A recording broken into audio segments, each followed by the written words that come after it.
Thank you for joining us for the Adult Sunday School lesson from the First United Methodist Church in Brookhaven, Mississippi.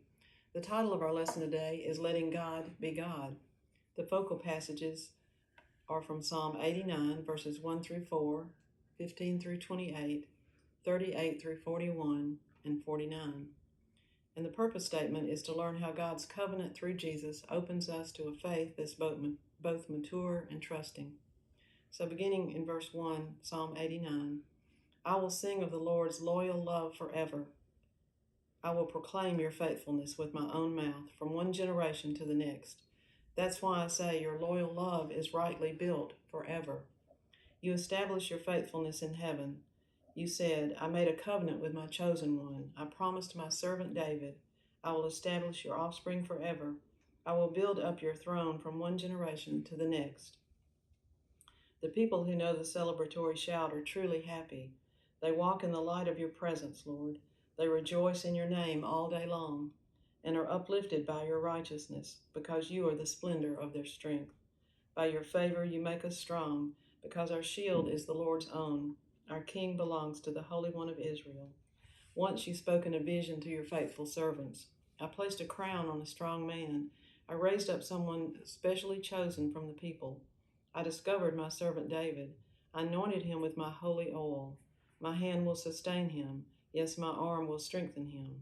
No enemy will oppress him. No wicked person will make him suffer. I will crush all his foes in front of him. I will strike down all those who hate him. My faithfulness and my loyal love will be with him. He will be strengthened by my name. I will set his hand on the sea. I will set his strong hand on the rivers. He will cry out to me, You are my Father, my God, the rock of my salvation. Yes, I'll make him the one born first. I'll make him the high king of all earth's kings. I will always guard my loyal love toward him. My covenant with him will last forever. But you, God, have rejected and despised him. You've become infuriated with your anointed one. You've canceled the covenant with your servant. You've thrown his crown in the dirt. You've broken through all his walls. You've made his strongholds a pile of ruins. All those who pass by plunder him. He's nothing but a joke to his neighbors. Where now are your loving acts from long ago, my Lord, the same ones you promised to David by your own faithfulness? Early in our discipleship, we may make assumptions about God. We feel forgiven, loved, and graced with a new chance for life. We want the Lord to remain the way we remember.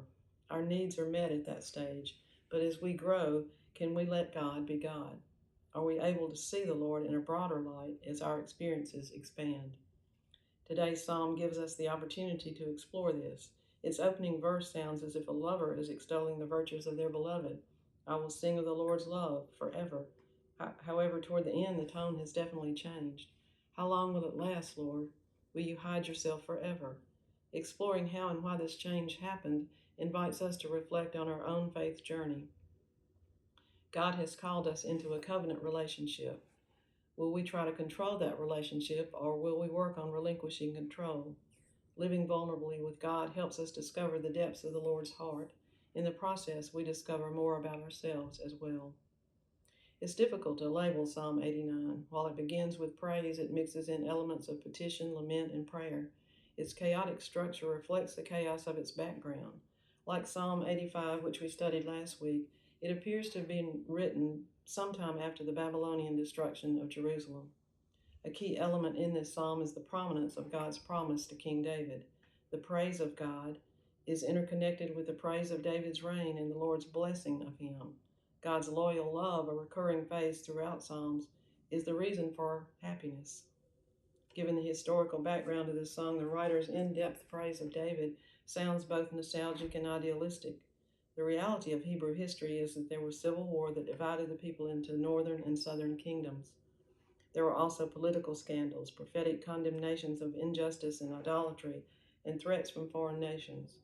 David himself had been guilty of adultery and murder. Perhaps the idealized past is because of the painful present. The psalmist prepares us for that pain when he wrote that if the people sinned, God would punish their sin with a stick and punish their wrongdoing with a severe beating. This relates to the devastation by the Babylonians. While God still claimed to be faithful to the promise, the writer honestly questioned this. Taking the role of David, he addressed God angrily. You've canceled the covenant with your servant. You've thrown his crown in the dirt. It is as if God isn't the God the psalmist had known. Can there be a return to the good old days with such a deity? Or will the days ahead bring a new era, along with a new revelation as to who this covenant-faithful God really is? When the songwriter began this psalm praising God, he made it clear that the covenant the Lord made with David was the key reason. For him, it could rank with the parting of the Red Sea as a sign of divine faithfulness and love.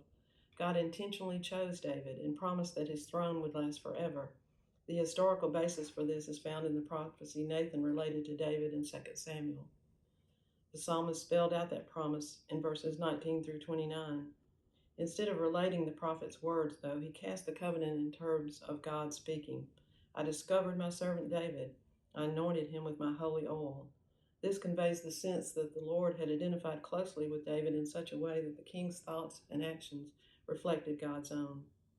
Verses 15 through 18, which precede this, underscore such closeness. The people rejoiced, joining in a celebratory shout that characterized parading into Jerusalem during festival times. They believed God's presence had filled the nation's capital, so they cheered loudly. Why? Because our shield is the Lord's own, our king belongs to the Holy One of Israel. How often do we cast our leaders in religious terms as if they are the next Messiah, sent to deliver us from hardship or evil? Invoking divine sanction is useful for a political figure. It tightens their grip on power and legitimizes force. But the people benefit as well. They place onto a human what they expect from God. A certain sense of pride, self-righteousness, and entitlement comes from adoring such a figure. This misguided political idolatry ultimately leads to a crisis of faith. If people put their trust in the king who belongs to the Holy One, and the king's kingdom is destroyed, then did God fail them? Or did they misunderstand who God was in the first place? The warmth of love expressed by the songwriter beginning this psalm turns into disappointment by the conclusion. In verses 33 through 35, God promised to be faithful to the promise made to David. God spoke tenderly, I won't withdraw my loyal love from him.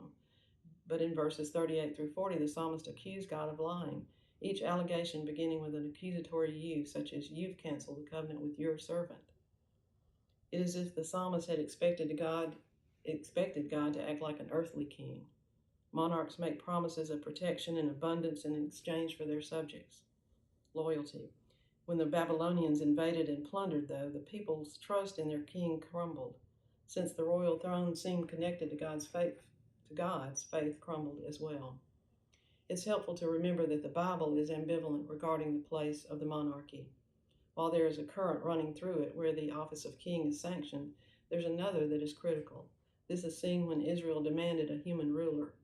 After Samuel brought this before God, the Lord responded, comply with the people's request, because they haven't rejected you. No, they've rejected me as king over them. The anger and confusion of the psalmist mark the beginning of seeing God and how God operates in a different light. The king's face isn't the Lord's. God's blessing of the king does not mean a rubber stamp approval of what the monarch says and does.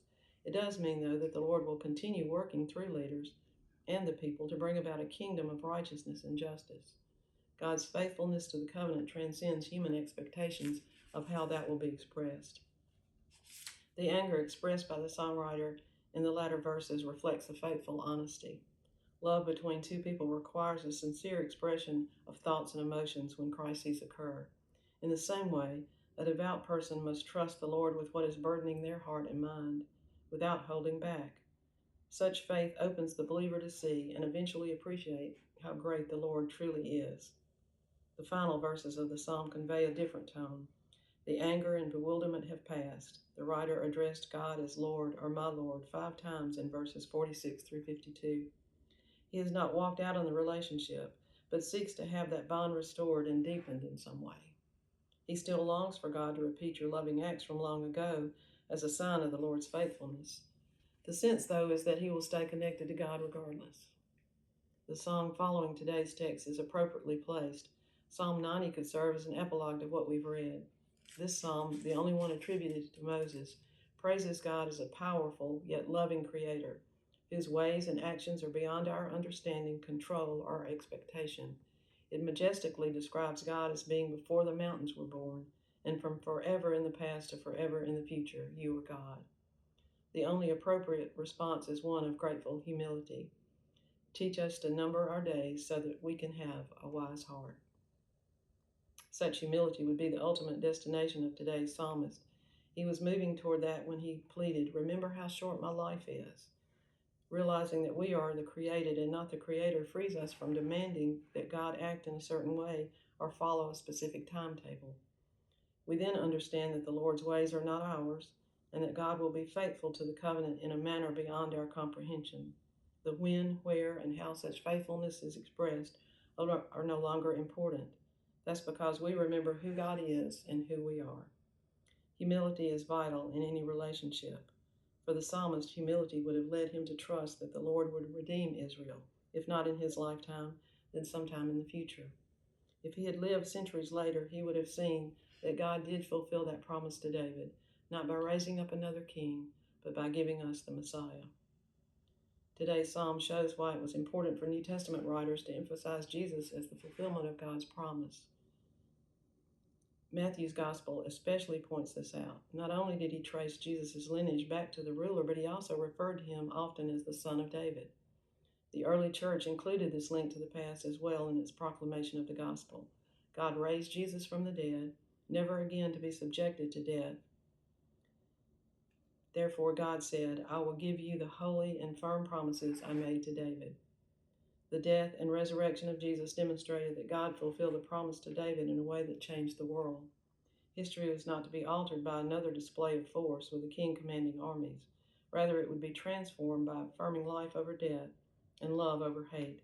The Messiah's followers would not be armed with swords, but with faith in the Lord's ultimate triumph. God always rules amid opposition, which means that it does not appear that God reigns. God's sovereignty is a strength made perfect in weakness. The psalmist described God's people as being happy because they walk in the light of your presence, Lord. He envisioned this happening in the shadow of the temple and palace. God ultimately displayed that light, though, in the face of Jesus. The people's happiness would now be based in trusting and loving him. This would not have been possible had the Lord given the psalmist what he had desired. Ultimately, though, God provided beyond our limited vision. We saw in Lesson 1 how waiting and hoping must characterize our relationship with the God we love. The author of Psalm 89 would emphasize this as well. Not demanding that things be solved instantly characterizes trust. It affirms that God is as Jesus revealed. Consequently, our focus shifts. We don't seek deliverance as much as we desire to live faithfully in the present, which includes tending to the needs of others. As we do so, we show that we know God lives with us now and walks with us into the unknown future. Let's close with a word of prayer. Master, may the way you loved and trusted the Father inspire us to do the same. We know that deliverance will come in God's time, so we'll focus on serving you today. In Jesus' name we pray. Amen. Again, thank you for joining us today, and may God bless you.